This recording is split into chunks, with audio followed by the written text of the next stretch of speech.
溫書好地點 M 記定 coffee shop 好啲。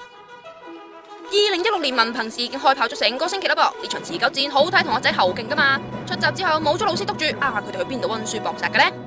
大學嗰啲地方，即係去爆房嗰啲係嘛？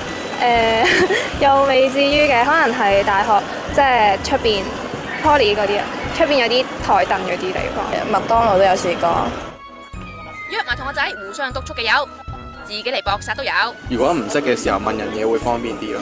M 記好過圖書館嘅，咁嚟到麥當勞可能就自由啲咯，又可以問下數，大聲少少都冇所謂咁樣咯。放課嘅佢哋都係咁話。太靜啦，有少少壓力。有時溫下想傾偈，又覺得好似嘈到人哋咁樣。係喎，都係自修室 M 記呢啲地方，係啊，冇香港地咁細啊，去得邊啊？不過3至5月考生嘅搏殺期，想話排政府自修室都唔易㗎。自修室呢啲時候要即係 DSE 佢咪要攞，即係之前要申請定㗎嘛，所以咪覺得有啲麻煩咯，同埋未必會日日去。係一嘈嘅先至嘈嘅。聽歌咯。所以話溫書方法有好多，唔係一味靠地方靜就得嘅。好似佢哋咁，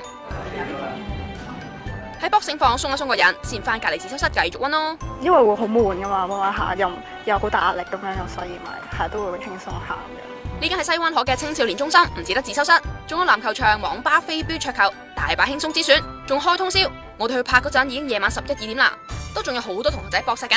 佢哋話夜晚溫書入腦啲。